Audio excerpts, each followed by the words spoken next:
Today we're going to talk about the subprime mortgage crisis. I'm starting with this because it seems like from everything that I've heard, it was the beginning of all the bad news that's been happening over the last months. As I've mentioned previously, This American Life has a great episode devoted to this very subject, and I suggest that you go listen to that for a much more in-depth and intense discussion of this topic. We'll begin the way that podcast begins, with the global pool of money. Let's go for a swim in the global pool of money. The margins are all thin, and the credit drips like honey. The global pool of money is the sum total of all the world's savings. I imagine it as Scrooge McDuck's big room full of gold if Scrooge McDuck were an amalgamation of all the world's savings holders. This means everybody in the entire world who has money in savings. Countries, companies, people. Everybody's a profit seeker. Everybody's looking to make more money, just like Scrooge McDuck wanted to put more gold in his big room. The global pool of money, aka Scrooge McDuck, wants to take that big room full of gold, which equals roughly $70 trillion, and invest it in things that will bring the most amount of profit for the least amount of risk. Since I don't have a Scrooge McDuck costume, you have to imagine that this monster here is Scrooge McDuck. More. So, big room full of gold, Scrooge McDuck wants to invest that money and get more money, right?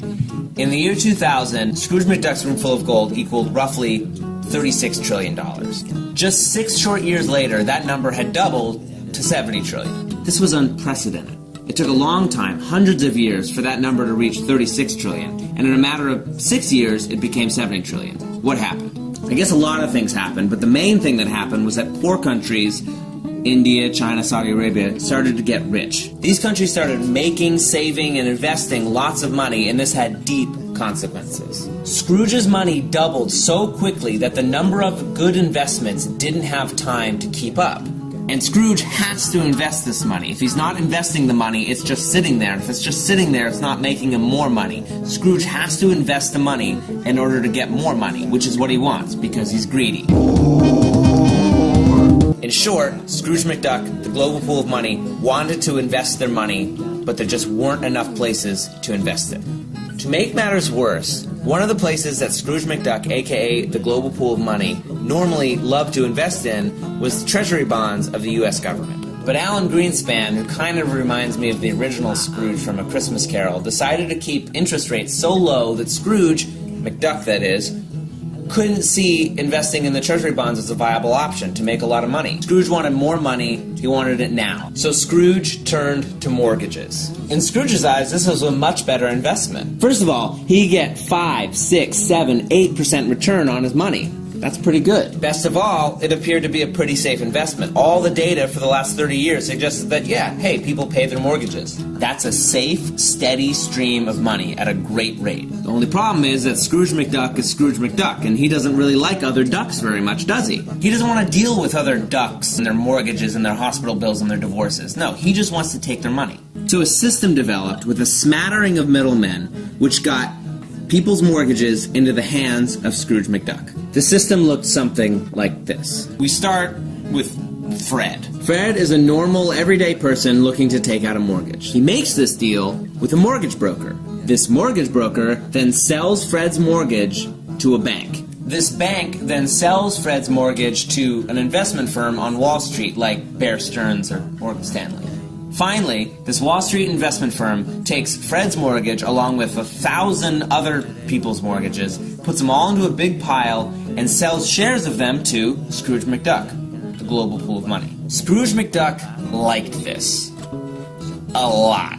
He watched his room full of gold grow and get more full, and he was having fun swimming in it. It was glorious. It worked so well, in fact, that at a certain point, the mortgage brokers, remember Fred got his mortgage through a mortgage broker, they started to run out of people who wanted mortgages. This was a problem. The global pool of money still wanted more. Scrooge McDuck wanted more, and what Scrooge McDuck wants, Scrooge McDuck gets. Mortgages. Mortgages. Yum, yum, yum. Mortgages. Yum, yum, yum. So, at the behest of Scrooge McDuck, the mortgage broker started relaxing the standards that dictated who could qualify for a mortgage. Let me explain. This is how it normally worked when someone went into a bank wanting to get a loan, take out a mortgage. I work in a bank. Doo-pa-doo-pa-doo-pa-doo-pa-doo-pa-doo. Hello, I'd like to take out a mortgage loan. Sure, no problem. First, we just need to check your credit score, verify your employment, and make sure you have lots of money in the bank so you can pay us back. Sure, that shouldn't be a problem at all. Here's all the forms you need. Wow, that's great. I'll just look at these and get back to you in a few days, and we'll let you know whether you've been approved. Okay, sounds good. See you later. All right. Doop-a-doop-a-doop-a-doop-a-doop-a-doop. Ta-da! And this is what caused the subprime mortgage crisis. Doop-a-doop-a-doop-a-doop-a-doop-a-doo. Hello, I'd like to take out a mortgage loan. Sure, here you go.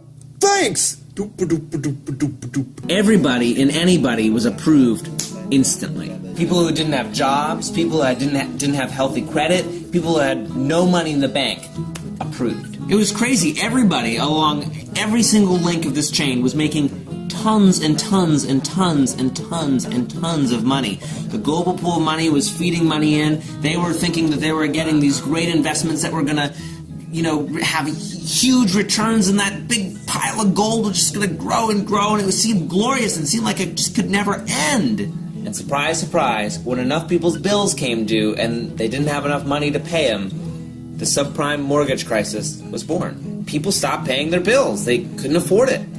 Money stopped flowing into Scrooge McDuck's big room full of gold. That's a big uh-oh.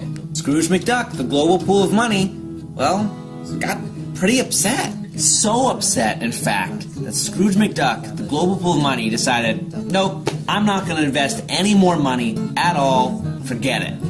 I'm too scared. Thus, Bear Stearns died. Washington Mutual failed.